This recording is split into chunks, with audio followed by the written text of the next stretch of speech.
আজকের ভিডিওর টপিক হচ্ছে অ্যানিম্যাল ফাইবার কাকে বলে, কত প্রকার এবং কি কি। ন্যাচারাল ফাইবার প্রকারভেদ। অ্যানিম্যাল ফাইবার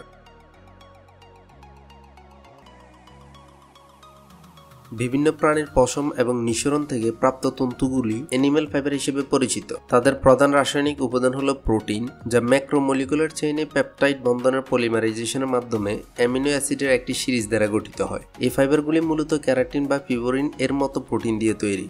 এই কারণে অ্যানিম্যাল ফাইবারকে প্রাকৃতিক প্রোটিন ফাইবারও বলা হয়। দীর্ঘ সময়ের জন্য অ্যানিম্যাল ফাইবার তাদের উচ্চ স্থিতিস্থাপকতা অর্থাৎ হাই ইলাস্টিসিটি, উষ্ণতা ধারণ অর্থাৎ ওয়ার্মথ রিটেনশন, পানির শোষণ অর্থাৎ ওয়াটার অ্যাবজর্পশন এবং নরমতা অর্থাৎ সফট লাস্টারের কারণে ভালো ফাইবার হিসেবে ব্যবহার করা হয়। এগুলো বছরের 4টি ঋতু জুড়ে হয় এবং বহু ধরনের উচ্চ স্তরের সুতা, পোশাক ও অবশ্যই অন্যান্য আলংকারিক এবং প্রযুক্তিগত পোশাকের সাথে সম্পৃক্ততা রয়েছে।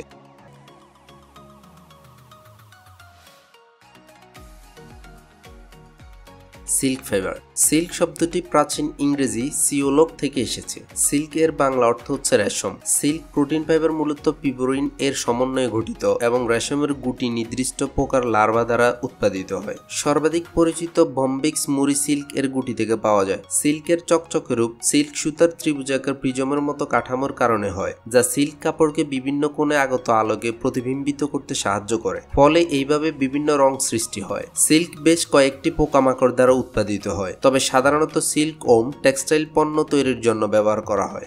বাংলাদেশ রেশম গবেষণা এবং প্রশিক্ষণ ইনস্টিটিউট, যা রেশম চাষ সম্পর্কিত গবেষণা চালায় এবং বাংলাদেশে রেশম চাষে সহায়তা করে। এই প্রতিষ্ঠানটি রাজশাহী শহরে অবস্থিত। এই ইনস্টিটিউটটি বাংলাদেশের একমাত্র প্রতিষ্ঠান যেখানে বেশ কয়েকটি উচ্চ ফলনশীল তুঁত গাছ উদ্ভিদ এবং রেশম কৃমি উদ্ভাবন করা হয়েছে। 1 কেজি রেশম উৎপাদন করতে 3000 রেশম পোকার প্রায় 104 কেজি তুঁত পাতা খেতে হয়। খাঁটি রেশম তৈরি করতে এটি প্রায় 5000টি রেশম পোকা লাগে। প্রধান রেশম উৎপাদনকারী দেশ হল চীন 54% এবং ভারত 14%। অ্যানিম্যাল ফাইবারের প্রকারভেদ। Types of silk fibre. Mulberry silk, tasar silk, eri silk, muga silk, anaphe silk, fagara silk, coan silk, mussel silk, spider silk.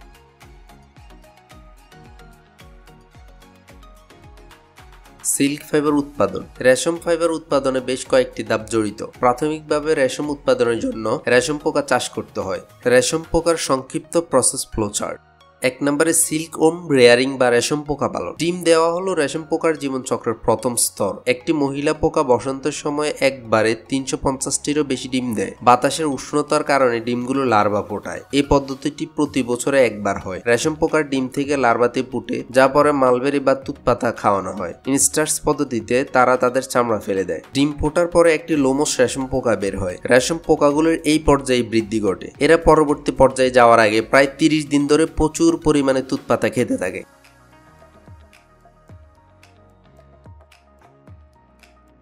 2 নম্বরে কোকুন স্পিনিং।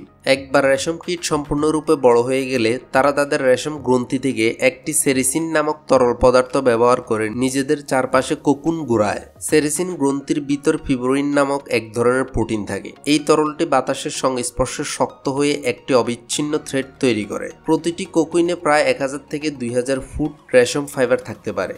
3 নম্বরে হারভেস্টিং। কোকুন সম্পূর্ণ হওয়ার পরে এটি সংগ্রহ করা হয়। কোকুনগুলিকে সাধারণত সিদ্ধ করা হয় বা গরম বাতাস দেওয়া হয়, যা ভিতরে পিউপাকে মেরে ফেলে।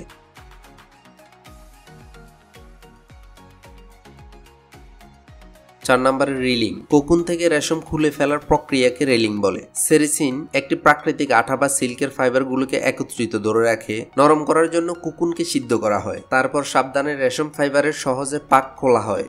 5 নম্বরে টুইস্টিং বা পাকানো। কাঁচা রেশম সুতা, যা ফিলেচার সিল্ক নামে পরিচিত, প্রায়শই রেশম সুতা তৈরি অন্যান্য সুতার সাথে একত্রিত করে রেশম সুতা তৈরি করা হয়। পরে এই সুতা দিয়ে কাপড় তৈরি করা যায়। সিল্ক উৎপাদনের সময় পরিবেশ এবং তাপমাত্রা খুব গুরুত্বপূর্ণ বিষয়। আমাদের পরবর্তী ভিডিও টপিক হচ্ছে উল ফাইবার কত প্রকার এবং কি কি।